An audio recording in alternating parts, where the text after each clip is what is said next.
What if the closure you're waiting for is the very thing keeping you stuck? Welcome back to Signals and Standards with Suzie, where we get real about our personal and professional relationships, emotional and physical boundaries, and the kind of self respect decisions that actually change your life. Today, we're talking about something that so many people wrestle with quietly: no closure relationships. When others walk away without explanation, and that lingering question, is it actually okay to leave without a final conversation? Because we've been conditioned to believe that healing requires closure, that endings should always be explained, that they should always be neatly wrapped up and mutually understood so that we can move on. Like, think of all the children's stories. There's always the end at the end of the book, right? Well, that's not always reality. It's not always true. What if protecting your peace and mental health sometimes means letting go without explanation? By the end of this episode, you will understand when closure is actually a gift and when closure is a trap, and how to trust yourself enough to walk away anyway. Stay with us. Welcome to Signals and Standards with Suzie, where we decode mixed messages, elevate your standards, and deliver practical insights that you can act on. I'm your Empowerment Coach Suzie, here to guide you from confusion to clarity, helping you reclaim your power and create the relationships and life you deserve. We've all been guilty of romanticizing closure. We picture this calm, emotionally intelligent conversation where both people sit down, they say the right things, they take accountability, and walk away with a sense of peace. It's neat, it's tidy, it's respectful, it's satisfying. But real life is often messier than that. The reality is, many relationships don't end with clarity at all. They fade, they fracture, they even dissolve through avoidance or emotional distance. And here's the part we don't always want to accept. Closure isn't a solo experience. It requires two people who are equally willing, equally self-aware, equally mature, and equally capable of showing up. And when that balance isn't there, what you're reaching for isn't closure. It's resolution from someone who may not have the capacity or even the willingness to give it. And that's where things start to blur. Because when you're in it, it doesn't feel like you're chasing validation. It feels like you're trying to make sense of something that hurt you. It feels like, if I could just understand why they did what they did, I could finally let this go. But here's the contradiction. Often, the person you're seeking clarity from is the same person who created the confusion in the first place.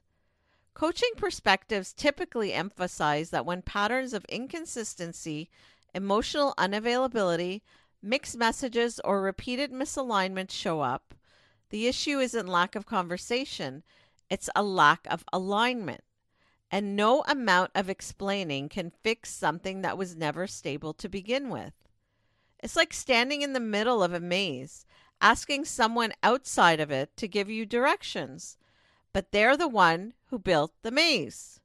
You keep hoping for a clear path while they keep shifting the walls. At some point, the most powerful move isn't finding the exit they give you. It's deciding you're done playing the game altogether. And walking away, in that context, starts to look very different. Choosing to leave without closure can actually be one of the strongest forms of self-respect and empowerment. Not because you're avoiding something, but because you're no longer over-investing in something that's been under-delivering. It's a shift from, how do I fix this, to, why am I still trying to fix something that keeps breaking me? That's not giving up. That's finally waking up. Now let's bring this into friendships, because this isn't just about romantic relationships. Some of the most confusing endings happen in friendships that start to slowly feel off. There's no big fight, no defining moment, just a buildup of small things, subtle jealousy, backhanded compliments, energy that feels competitive instead of supportive. We talked a little bit about this last week. Research highlights how misalignment in friendships often comes from insecurity or comparison. But here's the key: understanding where it comes from doesn't mean you have to stay in it. Sure, you can hold compassion for someone's experience and still recognize that their behavior is impacting your well being. And that's where emotional boundaries come in, not as walls, but as clarity. Because when something consistently leaves you feeling drained, maybe confused, second guessing yourself, or even emotionally unsafe, that's information.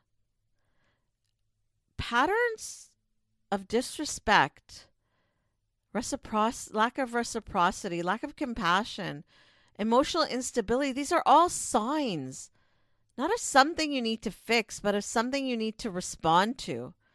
And sometimes that response is space, personal space. Now, here's an important distinction. Timeouts in relationships are pauses that are meant to create space for reflection and regulation, not disconnection, are sometimes the answer. And that's important because not every situation calls for walking away. Some relationships can benefit from a pause or a break from communication. But, and this is the key, those situations involve mutual effort. Walking away becomes necessary when the space you created is the only thing bringing you peace. There's also a deeper, more instinctive layer to all of this: your nervous system. Pulling away can actually be a survival response when something feels emotionally unsafe or destabilizing. It's not always a conscious decision. Sometimes your body recognizes what your mind is still trying to rationalize. You feel it in tension and anxiety, the emotional exhaustion. And instead of trusting that signal, we often override it with logic. Maybe I'm overreacting. Maybe I just need to communicate better. We internalize it and even can blame ourselves. But what if your first instinct was actually your most honest one? Because here's the truth. Closure is comforting because it gives us a sense of control. It creates a narrative that feels complete. But healing doesn't actually require a perfect ending. It requires honesty. And sometimes the most honest thing you can say is, this doesn't work for me anymore. It could be in a friendship, a romantic relationship, any type of interaction. In my writings, I captured this clearly. The decision to peace out isn't about indifference. It's about self-respect. It's about recognizing when you've explained, adjusted, compromised, and stayed longer than you should have, and choosing to stop negotiating your worth just to keep the connection alive. And yes, walking away without closure can feel uncomfortable and maybe unnatural, can feel unfinished, unresolved. You might replay conversations in your head and wonder how they perceived it. Question whether you should have said more. And that's normal, but discomfort doesn't mean you made the wrong decision. Sometimes it just means you chose growth over familiarity. Because closure isn't always something you're given. Sometimes it's something you claim for yourself. That, my friends, is empowerment. Let me slow this down and really sit with you for a moment, because if this is landing, there's a part of you that's still holding on to that one last conversation. Not because you don't know better, but because you care. Because you're vested in this relationship, because you're someone who values communication and closure and emotional honesty. Of course you want things to make sense. Of course you want your experience to be seen and acknowledged. That's not weakness, that's emotional intelligence. But here's where I want to gently guide you. I want you to shift out of what you hope will happen in that conversation and into what has already been happening. Think about it honestly. When you've tried to express yourself before, how did it go? Did you feel heard, or did you leave the conversation feeling more confused? Did they take accountability, or did they deflect, minimize, or turn it back on you? Don't answer from the version of them you wish they would be. Answer from the pattern they've shown you. Because here's the truth most people avoid. Clarity doesn't come from one final conversation. It comes from repeated experiences. So let me ask you something, and I want you to actually sit with it, not rush past it. If nothing changed after that conversation, would you still choose to stay? That question right there, that's your compass. Let me repeat it. If nothing changed after that conversation, would you still choose to stay? Because if your answer is no, then the conversation isn't about closure. It really isn't. It's about hoping for a different outcome. And there's nothing wrong with that hope, but you don't build your decisions on hope alone. You build them on evidence. Now let's bring this into something simple and actionable, because I don't want this to just stay in your head. I want you to feel it in your body. Next time you feel that pull to reach out, to explain again, to get that clarity, that pause, just pause. And instead of asking, what do I need to say to them? Ask yourself, what have I already said that wasn't received? Let that answer ground you, and then take it one step further. Ask yourself, what would choosing myself look like right now without needing their response? Maybe it looks like not sending the message. Maybe it looks like creating distance. Maybe it looks like finally accepting that you already have enough information. Because self-trust isn't loud. It's not dramatic. It's actually very quiet and very steady. It sounds like, I see the pattern. I don't need to keep testing it. And I want you to understand something. Walking away without another explanation or real closure doesn't mean you didn't communicate well enough. It isn't about what you did or didn't do. It means you've reached the point where repeating yourself is no longer an act of connection. It's really an act of self-abandonment. You're not letting go because you didn't try. You're letting go because you finally see clearly. And that moment, that shift from needing their understanding to trusting your own, that's not just clarity, that's power. Here's a personal closure experience that really shifted things for me. I can't even count how many dating situations I've been in where things didn't end. They just stopped. No conversation, no clear goodbye. Just a slow fade, a missed text, plans that were talked about but never actually followed through. 1 minute there's effort, consistency, even excitement about what's next. And then suddenly it's like the energy drops off and you're left trying to figure out what changed. And I remember being in that space, going over everything in my head. Did I miss something? Should I reach out? Do I ask what happened? There's this pull to get clarity, to have that one conversation that will somehow make it all make sense. Because when something starts with intention and then disappears without explanation, it leaves you trying to fill the blanks. But if I'm really honest, deep down I already knew.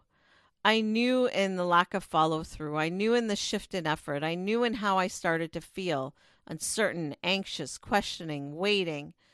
And at some point, something clicked. I realized that reaching out for closure from someone who had already shown inconsistency wasn't going to give me peace. It was just going to keep me connected in confusion.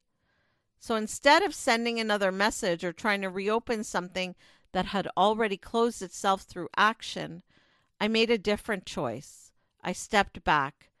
Quietly, no big explanation, no dramatic ending, just a decision to stop engaging with something that wasn't showing up for me. And that quiet, it didn't feel empty. It felt like relief. because for the first time, I wasn't waiting for someone else to explain their behavior. I was finally trusting what their behavior had already shown me. And sometimes peace doesn't arrive wrapped in understanding or tied up neatly with a conversation. It arrives the moment you decide you're no longer available for what disrupts you. Again, it's not loud, it's not dramatic, it's a quiet shift, a turning inward, a moment where you stop waiting for clarity from someone else and start choosing it for yourself. So I want you to feel this, not just hear it. Repeat after me. I choose my peace. I choose my peace. I choose my peace. This isn't just an affirmation, it's a reset, because so much of the time we stay emotionally tied to situations hoping for a resolution that might never come. We hand over our sense of closure to someone who may not even realize we're waiting. But this brings you back to where your control is actually yours. Not their behavior, not their words, not whether they ever get it. Just your decision, your boundary, your willingness to stop negotiating with what doesn't feel right. Because peace isn't something others give you, it's something you choose and keep choosing until it becomes your standard. If you take anything away from our discussion today, it should be that not every ending will come with a conversation, and not every relationship will give you the closure you once thought you needed. But that doesn't leave you powerless. It invites you into something deeper. It asks you to stop looking outward for resolution and start trusting what you've already experienced, what you've already felt, what's already been shown to you. Recognize that clarity doesn't always come from one final exchange. It comes from the accumulation of what didn't align and what didn't feel right, what kept asking you to shrink, wait, or question yourself. And when you really step into that, something shifts. You stop needing them to understand you in order to move on. You stop waiting for the perfect timing, the perfect words, or the version of them that finally shows up differently. You realize that everything you've been looking for in that final conversation has already been revealed through their actions. So if you've been holding on, hoping for that last piece to fall into place, this is your moment. Not to reach back, but to move forward. Not to explain more, but to accept what is. Your clarity isn't missing. Your closure isn't out there waiting for you. It's already within you. And sometimes the most powerful, self-respecting, life-changing decision you can make is to choose your peace and keep going. Thank you for being here and leaning into this conversation about self-trust and walking away without closure. Sometimes healing isn't about getting answers. It's about choosing to trust what you already know and letting that be enough. You can catch this episode and more Power Shots on Signals and Standards with Suzie across your favorite platforms. And if this stirred something for you, connect with me at powercoachsuzie.com. I'm here with you as you learn to choose yourself, even without closure, because at the end of the day, your signals don't lie and your standards decide what changed. See you next time. For daily inspiration and practical advice, find me on social media at Power Coach Suzie. Got questions or ideas for the show? Head to powercoachsuzie.com where you can connect with me, explore the blog, or learn more about what I do. This is Suzie signing off. Until next time, keep reading the signals and never, ever lower your standards.